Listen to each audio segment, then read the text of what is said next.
Bonjour à tous, aujourd'hui on va parler d'un robot tondeuse de la marque Segway. C'est le Navimo i2 Lidar Series. Alors pourquoi je vous parle de série? Eh bien puisque il y a trois versions de ce robot-là.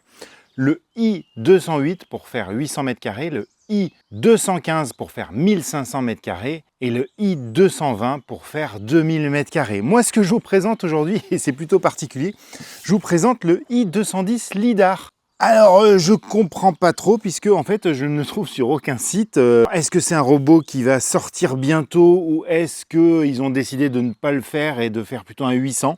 Ben, j'en sais rien, mais en tout cas, vous inquiétez pas, il a exactement les mêmes caractéristiques que le 208 ou le 215, hormis la batterie, mais on va en reparler, puisque eh bien, c'est un robot qui va se repérer dans votre jardin, donc sans fil périphérique, mais ça on a l'habitude, mais sans RTK non plus, sans balise à mettre sur votre terrain, puisqu'il va être capable de se repérer grâce au lidar et en plus à sa vision qui est boostée à l'IA pour pouvoir repérer les obstacles qu'il y a devant lui.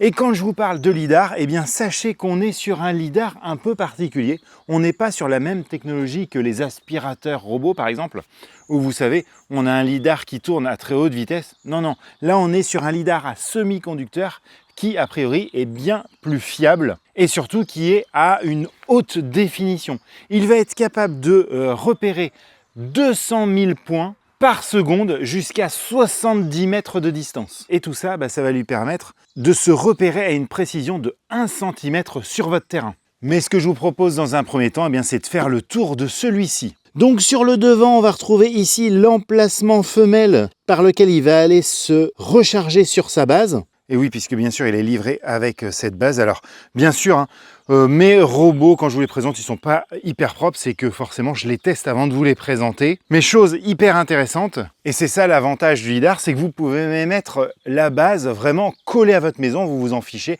Elle n'a pas besoin de capter le GPS. Sur le devant, ici, on va retrouver une LED pour voir la nuit. On va voir le système lidar qui va se trouver ici, plus la vision. Sur l'arrière, pas grand chose. Sur le dessus, on va voir cet emplacement là, alors qui est plutôt sympa parce que vous avez une LED autour qui vous montre très rapidement l'état de votre robot. Ici, vous allez retrouver un écran LCD de 2,4 pouces couleur, c'est plutôt sympa, où vous allez pouvoir vous promener dans les menus et pouvoir faire tout un tas de choses sans forcément aller à l'application. Et oui, puisque bien sûr, c'est un robot qui est connecté et vous allez pouvoir piloter tout ça depuis votre application. Ici, un bouton stop d'urgence, puisque c'est la norme. Mais ce qui va nous intéresser, c'est ce qu'on va retrouver sur les côtés. Et on va retrouver deux énormes roues de 22 cm avec deux rangées de crampons dotées d'un contrôle de traction qui vont lui permettre de monter des côtes jusqu'à 45%, 24 degrés. À noter qu'il existe une autre version de ce robot, la série i2 Lidar Pro, où là, on va être en 3 roues motrices, où vous allez avoir la roue devant qui est motrice. Là, c'est pas le cas. Si je le lève comme ça, alors là, vous pouvez voir qu'il a tourné ce robot. Eh bien, nous, on va avoir deux roues style caddie qui vont être devant, qui vont lui permettre de se diriger. À noter que, là, vous voyez, je ne l'ai pas nettoyé pour vous montrer un peu comment ça s'encrasse. C'est vachement important de voir comment les robots s'encrassent. Et bien là, on va voir qu'on a quand même pas mal d'herbes qui vient se mettre ici. Il va falloir les enlever de temps en temps. Mais ça, c'est tout à fait classique. Et sinon, on n'a rien de vraiment bloquant quand l'herbe vient se couper. Elle va être éjectée à l'arrière. On n'a pas trop d'aspérité qui bloque l'herbe et qui font que ça va être hyper souvent qu'il va falloir les nettoyer. Alors, on en a un petit peu, mais franchement, ça va.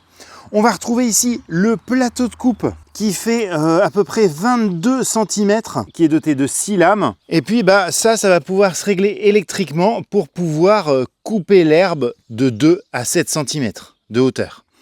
À noter, et on en reparlera tout à l'heure quand on fera le test, mais qu'on a une distance de quasiment 15 cm entre la plasturgie du robot et l'espace de coupe. À noter, alors on le voit plus ici, mais il est noté que, si je gratte comme ça, on va le retrouver, que le robot va être compatible avec l'application localisée d'Apple et qu'il est doté aussi d'un GPS pour pouvoir le retrouver si on le perd, mais on en parlera tout à l'heure, enfin si on vous le vole. Et puis, chose hyper intéressante, si on ouvre ici, alors forcément, c'est plutôt dur à ouvrir puisque vous avez les joints et tout, puisque le robot bien sûr est IP66. Donc pour le nettoyer d'ailleurs, eh bien vous allez pouvoir le nettoyer à grande eau, mais pas au Karcher. Enfin un Karcher, nettoyeur haute pression. Et ça c'est plutôt cool. Vous accédez à la batterie. Donc si un jour eh bien, elle est morte, vous allez pouvoir la remplacer. Et comme vous pouvez voir, c'est une batterie 21,6 volts, 5100 mAh, 110 Wh. Alors sachez que suivant les différentes versions du robot, vous allez avoir une batterie plus ou moins conséquente. Cette batterie va lui donner environ 160 minutes d'autonomie. Alors, enfin ça c'est ce que dit Navimo, ça fait un petit peu moins. Ils disent même qu'on va pouvoir faire 400 mètres carrés avec cette batterie, 425 exactement.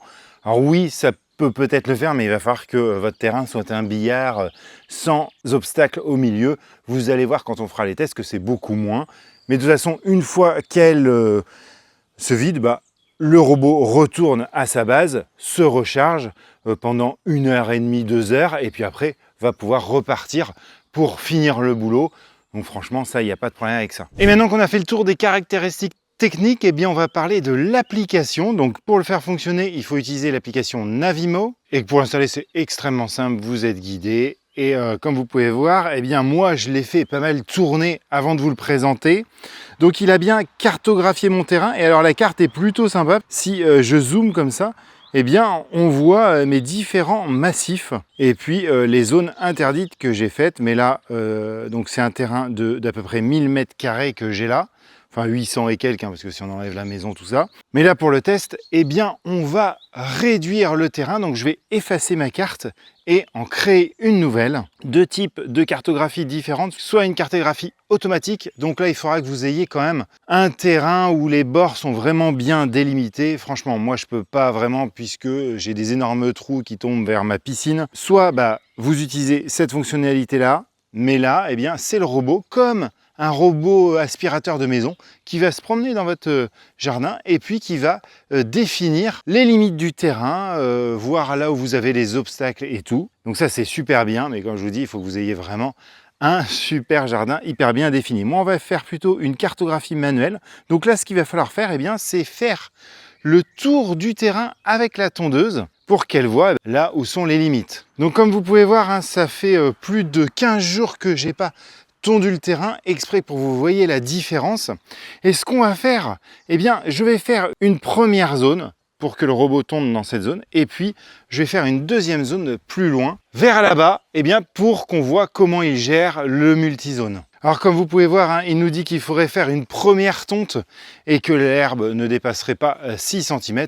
Mais nous, là, franchement, pour le test, on va pas le faire. Vous allez voir, elle va s'en sortir tout à fait correctement. Donc là, le robot est sorti, a fait un étalonnage. On a 2 joysticks et on va emmener le robot au bord du terrain et on fait point de départ atteint. Et ça y est, là, je vais lui faire complètement le bord du terrain. Donc je ne vais pas aller trop dans le détail, c'est vraiment juste pour vous montrer. Alors là, bien sûr, je le fais passer ici, mais forcément, il faudrait que je le fasse aller sur le bord du terrain là-bas. Et puis, on va le faire demi-tour à cet endroit, qu'il revienne ici. Vous voyez, ça se dessine au fur et à mesure que j'avance. Et ici, je le fais revenir et je vais le faire passer entre les fils à linge ici pour voir s'il connaît bien son gabarit et s'il est capable de passer à cet endroit-là. Donc ça, c'est pas facile pour les robots tondeuses. Et je vais carrément le faire passer entre les deux ici. Je vais faire volontairement l'impasse sur ce petit coin-là, mais c'est vraiment pour le test. Et je vais le faire revenir à son point de départ. Et ça y est, j'ai sa première zone de repérer. Maintenant, je vais aller l'envoyer vers une deuxième zone. Je fais ajouter, délimitation, cartographie manuelle, et je l'emmène vers l'autre point. Allez hop, je lui fais faire un autre carré ici, par exemple. Et maintenant, il va falloir que je crée un passage entre ces deux zones pour savoir où il doit passer. Mais moi, je vais le faire passer derrière l'arbre ici pour savoir s'il passe bien à l'endroit que je lui ai dit et s'il ne dévie pas. Savoir, par exemple, si vous pouvez le faire passer sur une allée. Et voilà, donc maintenant, on se retrouve avec une zone, une deuxième et puis un chemin entre les deux. Je pourrais, si je veux, lui rajouter des zones interdites pour lui dire moi je veux pas que tu passes à cet endroit-là. Mais pour le test, je trouve que c'est pas mal. Voilà, maintenant ce que je vais faire, je vais le renvoyer à sa base et vous allez voir qu'il est capable de retrouver sa base très rapidement. Hop, vous voyez, tac, il maintenant sait où il se situe sur le terrain. Et grâce à son lidar, va retrouver sa base sans aucun problème. Et maintenant que vous avez créé cette carte, vous allez pouvoir faire tout un tas de réglages. Et vous allez pouvoir définir un programme de tonte. Dire, moi, je veux que tu ailles tondre tel jour, à telle heure, tous les lundis, tous les mercredis. Comme ça, vous n'avez plus du tout à vous en occuper. Soit une tonte de précision, soit une tonte standard, soit une tonte efficace. Donc là, il va en fait aller un peu moins vite. C'est plutôt la vitesse à laquelle il va se déplacer pour avoir le temps de bien tondre. On va nous faire les tests en standard. Vous avez ensuite la hauteur de coupe. Donc nous, là, pour vraiment que ça se voit, je vous propose de couper à 35 mm. Vous allez pouvoir aussi choisir tondre ou pas la nuit. Moi, je vous conseille vraiment de le désactiver. Il serait capable, puisqu'elle a des lumières devant qui vont lui permettre d'éclairer. Mais franchement, je vous le conseille pas parce que ça, de toute façon, ça peut tondre le jour, ça fait pas de bruit, ça embêtera personne et ça évitera, on sait jamais, de passer peut-être sur un animal nocturne. Vous avez ensuite la gestion de la carte ici. Donc là, c'est ici que vous allez pouvoir la modifier, rajouter une zone interdite, rajouter une zone. Donc ça, c'est pas mal. Les rapports de tonte. Donc là, on va regarder moi ce que j'ai fait avec. Vous voyez, depuis la dernière fois que je l'ai installé, j'ai fait 4300 mètres carrés. Et puis, vous pouvez lui dire de s'arrêter et de faire demi-tour à l'avance s'il détecte un animal. Ensuite, vous pouvez définir si vous voulez qu'il tonde quand il pleut, si vous voulez qu'il tonde quand il neige, quand il fait chaud, quand il gèle, quand il y a un vent fort. Ça peut être pas mal quand il fait chaud. Vous choisissez la température, ça peut être pas mal si vous voulez pas tondre votre pelouse quand elle est grillée. Bon, toujours des trucs en plus. Et puis après, on en parlera, mais vous pouvez le connecter à l'assistant vocal d'Amazon et l'assistant vocal de Google pour pouvoir l'activer à la voix.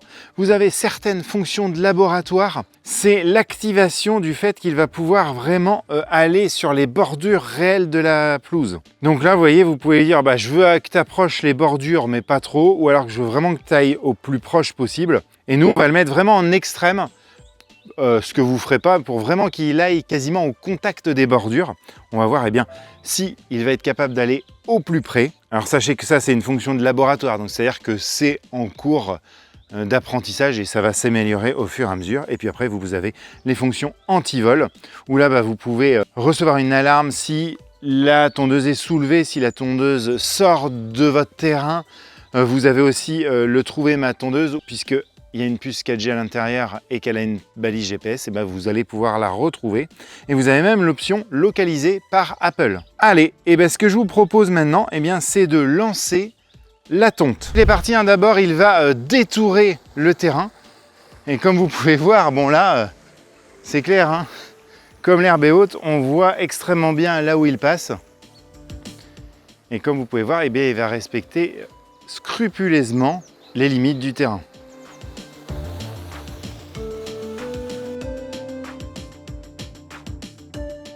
Allez, là on va voir s'il passe ici, entre les deux. Il y en a beaucoup qui ne passent pas, surtout qu'il y a l'herbe qui est en haut. Regardez ça, impeccable.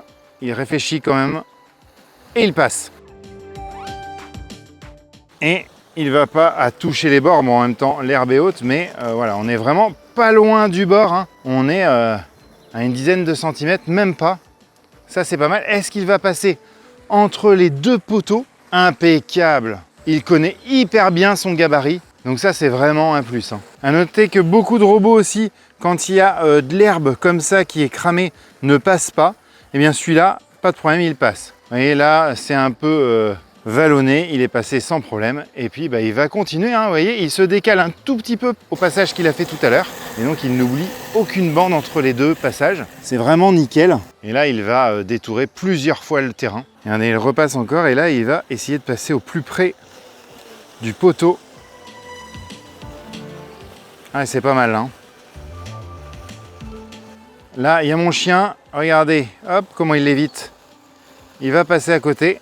Et ça y est, maintenant, il va décider de faire des va-et-vient sur le terrain. Des allers-retours. vous allez voir très méthodiquement. Alors c'est lui qui choisit, j'ai pas compris comment il fait. Vous voyez là il y avait un trou, il est passé sans problème, hein. Donc c'est pas mal, hein. Ces deux grosses roues à l'arrière lui permettent vraiment de bien gérer ça.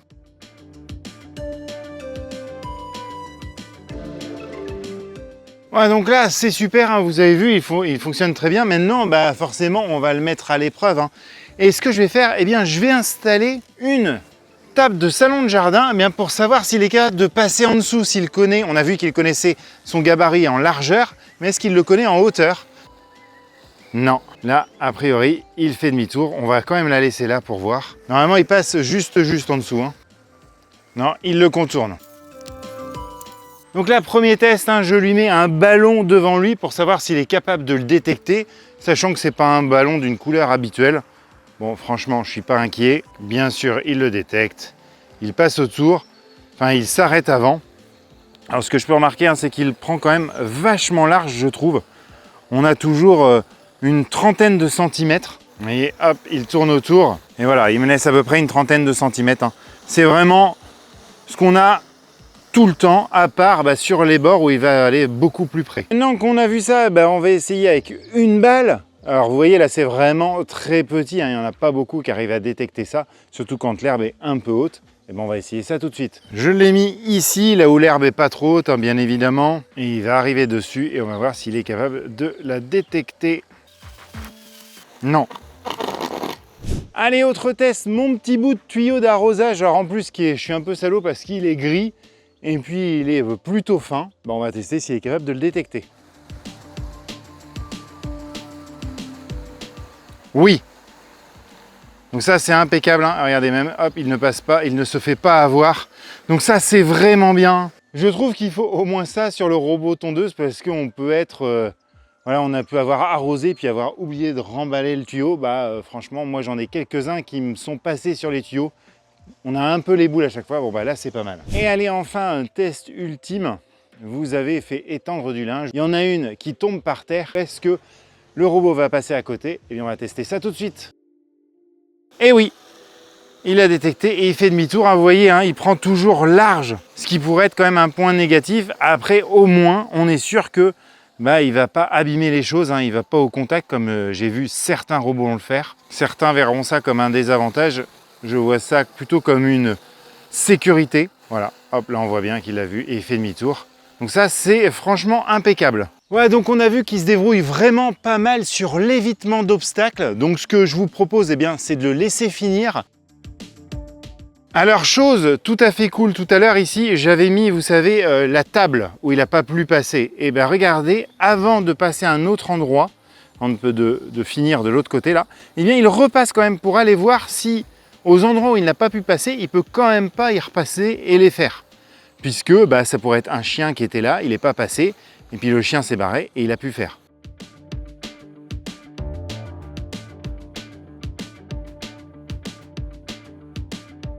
Ah, et donc là, il a fini et il va aller rejoindre l'autre zone. Donc comme vous pouvez voir, hein, il va normalement suivre la route et plutôt que d'aller directement comme ceci, il devrait passer derrière l'arbre qui est derrière là-bas. On va voir si c'est le cas et c'est tout à fait le cas, donc ça c'est impeccable, hein. Ça veut dire, vous voyez, on voit encore les traces où je suis passé tout à l'heure, donc il passe vraiment pile poil à cet endroit-là et on va tester la fonction, hein, qui est bah, de se mettre devant pour voir si il se bloque complètement ou s'il passe à côté. Et comme vous avez vu, eh bien, dans le virage là, il m'a foncé dedans. Et oui, puisque je n'avais pas activé, j'ai oublié de l'activer, l'évitement des obstacles dans les passages. Donc en fait, quand je fais ça et que je désactive, eh bien qu'est-ce qu'il fait? Il désactive l'évitement par vision et il va utiliser que le pare-choc. Donc ça c'est quand même un peu particulier, mais ça lui évite de passer à côté. Donc on va voir au retour là tout à l'heure. Je vais l'activer. Et vous voyez qu'ils nous disent qu'il faut le lancer que si l'herbe fait 6 cm maximum, mais franchement il est largement capable. Après le seul problème qu'on va voir, c'est que bien ce qu'il coupe, hein, ça reste sur le terrain et c'est sûr que ça va sécher et ça va pas être hyper joli. Mais sinon franchement il a aucun problème pour couper de l'herbe haute, hein. Et voilà, donc là il a fini, il a fait sa petite zone et il va revenir à son point de départ. Donc normalement voilà, il va repasser par derrière l'arbre, hein, et là cette fois-ci je vais me mettre devant Et je vais voir, eh bien là, si il me rentre dedans ou s'il m'évite. Ouais, là il me détecte et il passe à côté. Ah, alors ça vous allez peut-être vous dire, ah bah c'est super Vincent, il passe à côté, donc il t'évite, donc c'est top. Eh ben pas vraiment, puisque en fait, bah, moi je veux peut-être qu'il passe pile poil à cet endroit-là, si j'ai juste, je sais pas, un passage entre deux énormes descentes ou deux énormes trucs où je veux surtout pas qu'il passe.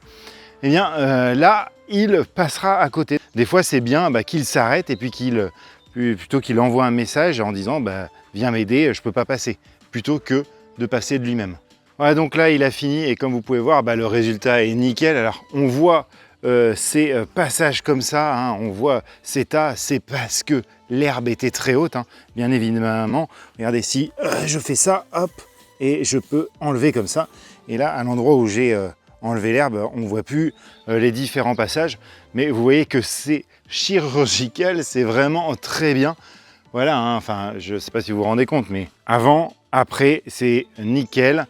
À noter hein, que sur les bords, il va vraiment au plus près qu'il peut, hein, et ça, c'est vraiment pas mal. Hein. Il s'est arrêté à peu près ici, donc on est à une quinzaine de centimètres. C'est pas mal, c'est dans la moyenne de ce que font les robots. De toute façon, sa plasturgie autour de ses lames lui empêcherait, c'est physique. Et puis par contre, là où je trouve que c'est un peu dommage, c'est que, vous voyez là, à l'endroit où il détecte un obstacle, eh bien il va laisser une trentaine de centimètres. Donc là par exemple, mon massif, eh bien ça lui fait toute une partie qui n'est pas tondue. Pour régler ça, il y a quand même une solution. C'est de mettre cette zone en zone interdite, lui faire le tour autour pour lui dire qu'ici il y a un massif. Et donc là, il fera comme si c'était un bord, il ira au plus près. Et au lieu d'être à 30 cm, il sera environ à 15 cm. Bon, de toute façon, quand on a un robot tondeuse comme ça, on est quand même obligé de passer le rotofil sur le bord du terrain et sur le bord des massifs comme ça. Et pour conclure, hein, on va regarder un peu ce qu'il a fait et combien de temps il a mis pour le faire. Si je vais sur le rapport de tonte et que je vais sur aujourd'hui, eh bien vous voyez qu'il m'a fait 120 mètres carrés en environ 1 heure et que là, au niveau de sa batterie, on est à 29% de batterie. Donc il n'aurait pas mis longtemps avant de retourner à sa base. Et oui, ça, il n'a pas une énorme capacité de batterie, donc il va revenir régulièrement à sa base. Bon là, c'est que je lui ai mis un coin un peu particulier, mais environ tous les 200-250 mètres carrés. Donc ce qui veut dire que pour mon terrain, moi qui fais 800 mètres carrés, quand je le lance l'après-midi, il finit le lendemain matin. Vous voyez, il lui faut toute une après-midi, plus une partie de la matinée pour faire tout le terrain. Après on s'en fiche hein, parce que quand le robot le fait, nous on le fait pas. Donc ça c'est impeccable. Après j'ai l'impression en ce moment de vous dire que tous les robots tondeuses sont plutôt bien et c'est le cas. Hein. Vraiment la technologie LiDAR plus la reconnaissance via IA des objets, hein, donc là il est capable de reconnaître 200 objets différents, et bien ça marche vraiment bien. Là où ils vont se différencier c'est sur les petits objets. Celui-ci a un peu plus de mal avec les petits objets, hein. Quand vous voyez la balle qui fait 5-6 cm, ça va être vraiment sa limite. Mais enfin je dis ça, mais comme c'est aussi ce qu'il a appris au niveau de la reconnaissance, hein, vous voyez, un tuyau d'arrosage qui est bien plus petit, il va réussir à détecter. Donc ça, il faut être clair, hein. Navimo va faire évoluer l'algorithme et forcément, il détectera de plus en plus de choses. Mais franchement, on a un bon robot qui monte bien les pentes, comme vous avez vu, qui n'a pas de problème de motricité. Moi, je l'ai fait tourner quand il a plu, parce que forcément, il faut que je teste les robots au moins 1 mois avant de vous les présenter. Et rappelez-vous, il y a 1 mois, il pleuvait comme c'est pas permis. Eh bien, il est passé partout. Et il n'a pas patiné ou des choses comme ça sur mon terrain, malgré les petites bosses et tout ça. Donc ça, c'est vraiment bien. Le contrôle de traction fonctionne très bien. Et critère ultime, hein, vraiment, au-delà de tout ça, de tous les tests que je vous fais, c'est de se dire, quand je lance mon robot, est-ce que je suis emmerdé? Parce que vous savez, il y a plein de robots comme ça qu'on les lance. J'en ai testé pas mal sur la chaîne. Hein. Si je me rappelle le Stiga, par exemple, que j'avais testé il n'y a pas longtemps sur la chaîne, où on le lançait, il y avait tout le temps un problème. Il se bloquait surtout, il y avait tout le temps. Il faisait jamais mon terrain. Il y avait toujours un moment où j'avais une notification dans l'application pour me dire qu'il y avait un truc. Et bien là, c'est pas le cas. J'ai fait le tour de mon terrain, j'ai lancé, j'ai jamais été embêté. Si, une fois, il est passé sous ma vigne en dessous et il y a une herbe qui est venue appuyer sur le bouton d'arrêt d'urgence. C'est tout ce qui m'a fait sur les 6-7 fois que je l'ai lancé. Donc c'est quand même pas mal. Et au niveau du tarif, eh bien pour le i208, donc pour 800 mètres carrés, on va être aux alentours de 1200 €. Donc ce qui est tout à fait correct hein, pour un robot avec du lidar. Pour le i215, on va être plus vers les 1400-1500 €. Donc si vous voulez savoir le prix auquel il se vend au moment où vous regardez la vidéo, eh bien, n'hésitez pas à aller voir le lien qui sera en description de la vidéo et en commentaire épinglé. Voilà, et bien écoutez, en tout cas, dites-moi ce que vous en pensez de ce Segway Navimo i210 lidar. Dites-moi si vous connaissez cette marque, si vous connaissez ces robots tondeuses. N'hésitez pas à me dire aussi la marque de votre robot tondeuse, quel modèle vous avez et si vous en êtes content. Je vous remercie d'avoir regardé la vidéo et je vous dis à très bientôt sur Vintech. Allez, ciao!